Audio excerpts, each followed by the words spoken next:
कि सरकार को लग रहा है कि इनके पास में वोट बैंक नहीं है, लेकिन हमारे पास में बहुत बड़ा वोट बैंक है। माननीय कमांडर साहब ने कई बार कहा 19.33 करोड़ का वोट बैंक हमारे पास में है। इतना बड़ा वोट बैंक, 7.5 करोड़ जो है वर्किंग एम्प्लॉयज हैं और 75 लाख लोग हमारे कौन है, रिटायर्ड पेंशनर्स हैं। 75 लाख परिवार हैं। इतनी बड़ी वोट बैंक हमारे पास में है। 7,500 रुपये प्लस दिए जा सकते हैं। इन लोगों ने, हरामखोरों ने हमारा मूल तो खा लिया ब्याज से, लेकिन दुख की बात यह है कि आज ब्याज भी सरकार देने को तैयार नहीं है। सरकार कहती है कि हम प्रगति कर रहे हैं, हमारा राष्ट्र प्रगति कर रहा है, लेकिन यह बात निश्चित रूप से है कि ई पेंशन के मामले में A to Z काम किया होगा, लेकिन पेंशन के मामले में P फॉर पेंशन, इसमें हमारा EPS पेंशनर्स का शोषण हुआ है। इसमें किसी प्रकार की हमारी अधोगति हुई है। इसमें किसी प्रकार ने कोई मदद करने की कोशिश नहीं की। सरकार हमें वायदा दे रही है, लेकिन हमारा संकल्प है कि हम हमारे संकल्प को पूरा करके ही रहेंगे। इसके लिए हमें कोई भी बलिदान देना पड़े तो उसके लिए हमारी सबकी तैयारी होनी चाहिए। मित्रों, हमारा जो संघर्ष है ये समाज परिवर्तन की लड़ाई है। ये छोटा मोटा संघर्ष नहीं है, ये EPS 95 के समाज परिवर्तन की लड़ाई है, वो संघर्ष है। और इस संघर्ष में जो हमें चिन्ह दिखाई दे रहे हैं, निश्चित रूप से हम विजय सिंह को प्राप्त करेंगे। इसमें हमें बिल्कुल भी शंका कुशंका हमारे मन में नहीं रखनी चाहिए। कोई निराशा नहीं, कोई हताश नहीं। अब हमें जो है पूरी तरह से सक्रियता के साथ में ये हमारा जो संघर्ष है अंतिम चरण में है, और हम 3 स्तर पे अपना संघर्ष को और तेज करेंगे। पहला है प्रचारात्मक कार्यक्रम। ध्यान सुनने वाली बात को, हमको प्रचारात्मक कार्यक्रम करना है कि हमारी मांगे क्या है, हमारे अधिकार क्या है, कैसे प्राप्त होंगे, कहाँ तक आए, ये सब, और जन आंदोलन इसको हमको बनाना है। ध्यान सुनने वाली बात को, अभी तक केवल हम इसमें शामिल थे। अब आज यहाँ से हम संकल्प लेके जाएंगे कि हमारे परिवार के साथ के लोगों को, परिवार के लोगों को इसमें जोड़ेंगे, हमारे मित्रों को जोड़ेंगे और समाज को भी इसमें हम जोड़ने की पूरी कोशिश करेंगे। तो पहली बात, ये हमारा प्रचारात्मक कार्यक्रम है, ये चालू रहेगा। इसी के साथ में रचनात्मक कार्यक्रम भी चालू रहेगा, जिसको हम कहते हैं क्रिएटिव प्रोग्राम, वो भी चालू रहेगा। कुछ हमारे, अब हमने देखा, हम आपको, आप तो हमारे परिवार के बताने में कोई मतलब जो है कोई जो कोई हमको छुपाना नहीं चाहिए। आज 550 जिलों में हमारा संगठन तैयार है, लेकिन जो बचे हुए जिले हैं उनको भी हम इसी पीरियड में कवर करेंगे। पूरे भारतवर्ष से 760, 750 जिलों सबको जोड़ने की कोशिश करेंगे। प्रचारात्मक कार्यक्रम हमारा शुरू रहेगा। और तीसरी एक और बात कि हमारा जो संघर्षात्मक कार्यक्रम है उसको भी हम जारी रखेंगे। संघर्ष भी हमको करना है। तो ये तीनों कार्यक्रम जो है शुरू करने का, साथ साथ चलाने का, हमको यहाँ से संघर्ष लेके, हमको यहाँ से संकल्प लेके जाना है। दूसरी बात कि संकल्प कभी किसी के अधूरे नहीं रहते हैं और वायदे कभी किसी के पूरे नहीं होते हैं। ध्यान सुनो वाली बात को, सरकार हमें वायदा दे रही है, लेकिन हमारा संकल्प है कि हम हमारे संकल्प को पूरा करके ही रहेंगे। इसके लिए हमें कोई भी बलिदान देना पड़े तो उसके लिए हमारी सबकी तैयारी होनी चाहिए। और जो हमारे वृद्ध पेंशनर्स हैं, देखिए हम आपको स्पष्ट कर दें, जो हमारे वृद्ध पेंशनर्स भाई हैं, जो चल नहीं सकते हैं, जो पलंग पे पड़े हुए हैं, उन सब के लिए हम लड़ाई लड़ रहे हैं। हम सभी जो है दिल्ली के भाइयों को, विशेष करके हमारे बहुगुणा जी को, BS राणा जी को, पूरी टीम को, आप सब दिल्ली के भाई आधा घंटे कॉल के ऊपर आ गए। हमको तो लगा कि बताइए, हमने कमांडर साहब से कहा सर थोड़ा समय दीजिए, उन्होंने कहा नहीं, आज जो है हम कम से कम समय में लोगों को बुलाने की कोशिश करेंगे। आधा घंटे पहले कमांडर साहब ने फ़ोन किया और आप सब लोग जो है आधा घंटे के टाइम में इतने कम समय में आ गए। आप सब बधाई के पात्र हैं। हम सबके प्रति एक बार फिर कृतज्ञता व्यक्त करते हैं। 2-3 मुद्दे हैं बहुत महत्वपूर्ण। कुछ लोग पूछते हैं कि भाई आपका पैसा कितना जमा है। हम आपको बता देना चाहते हैं, सबको पता है तो भी बता देना चाहते हैं कि पहले एम्प्लॉय फैमिली पेंशन स्कीम थी। इस स्कीम में 1.16 हमारा डिडक्शन कटता था, इतनी सरकार डालती थी, इतना ही मालिक डालता था, और ये सब का सब जो है employ pension family pension scheme में चले जाता था। जब 1995 में स्कीम बनी तो वो पूरा का पूरा पैसा इस स्कीम में डाइवर्ट हो गया। अब उस समय कितने रुपए कटते होंगे?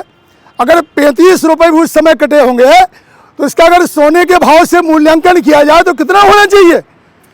तो लोग कहते हैं भाई हमारे तो पैसा कटे नहीं है, बहुत कम कटा हुआ है। लेकिन 1978 में हमने जो पैसा हमारा कटवाया है एम्प्लॉय फैमिली पेंशन स्कीम में, उसकी आज की कीमत कितनी है? उसके 100 रुपये की कीमत 100 रुपये थोड़ी रहेगी यार। तो 1995 स्कीम बनी, पूरा पैसा उसमें डाइवर्ट हो गया। इसके बाद में सरकार के नियमों के अधीन हम सब ने 417 रुपये, 541, 1250 रुपये पेंशन फंड में जमा कराई। इसका मूल्यांकन जो कमांडर साहब कहते हैं वो कम से कम 15 से 20 लाख रुपए है ही। और 2008 में अब तो सबको पता है कि पूंजी का वापसी का प्रावधान सरकार ने खत्म कर दिया था। उसकी ना हमें पूंजी की वापसी मिलती है, ना उसके ऊपर कोई ब्याज मिलता है, और ना महंगाई होता है।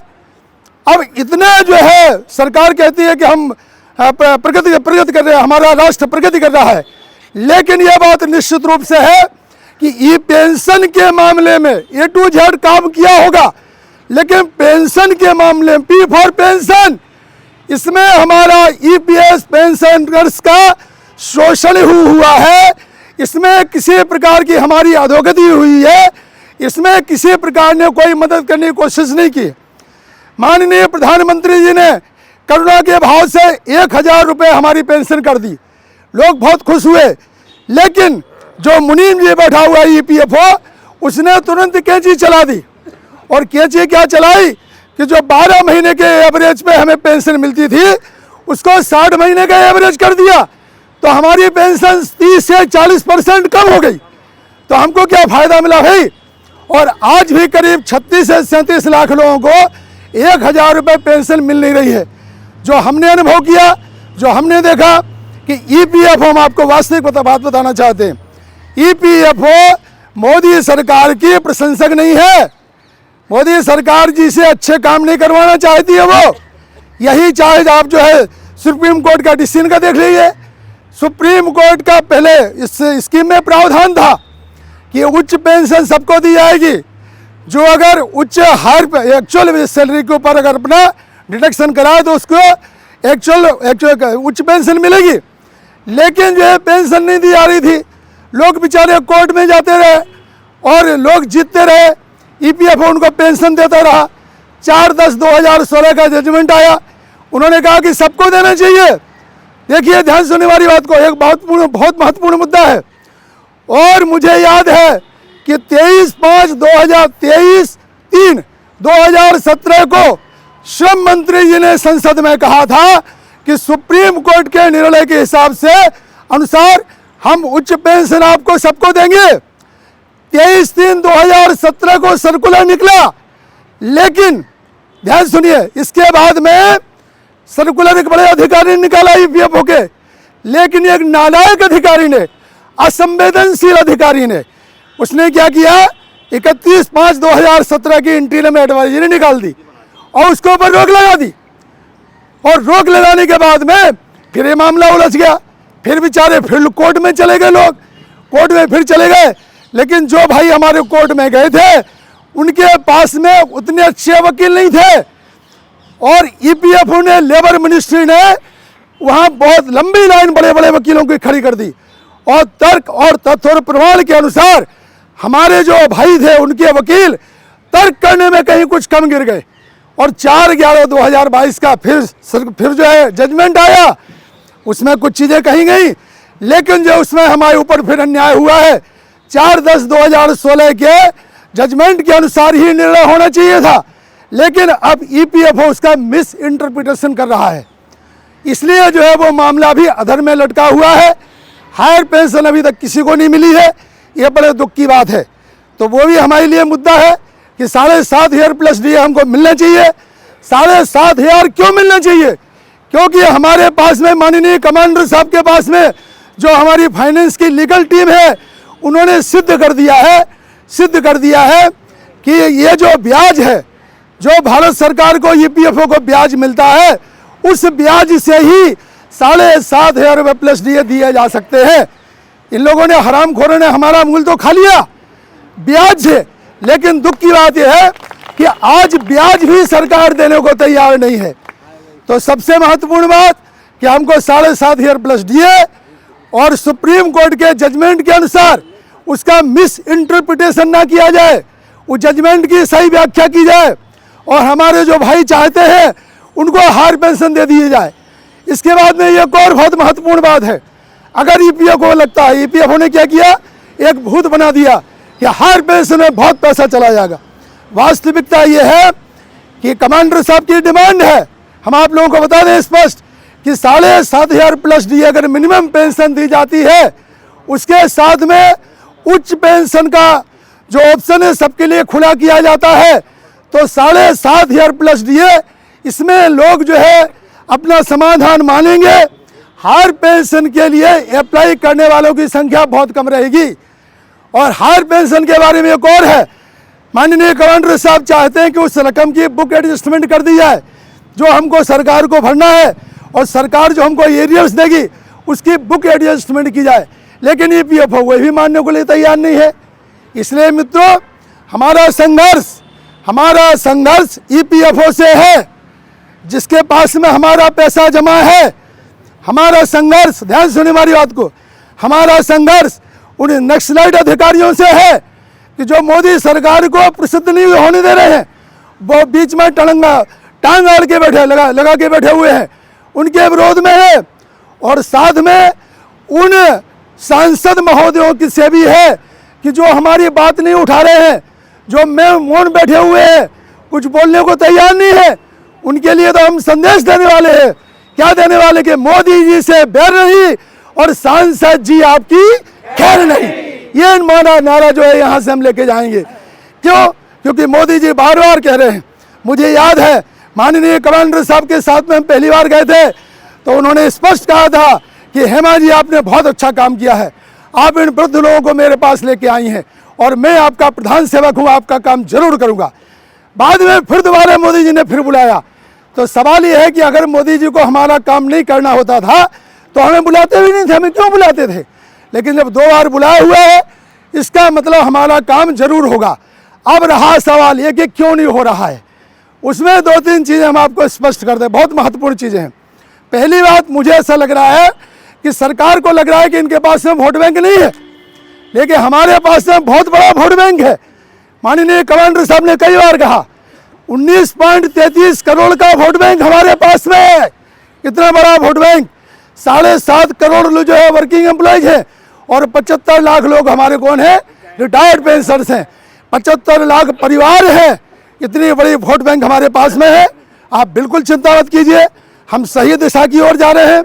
संवेदनशील सरकार ने, बीजेपी सरकार ने इस मुद्दे को उठाया था, हो सकता है किसी कारणवश नहीं काम कर सकी हो, इसलिए जो है बार बार कमांडर साहब कह रहे हैं कि आप अपना आश्वासन पूरा कीजिए, आप अपना वचन निभाइए और हम सबको जो है अच्छी पेंशन दे दीजिए।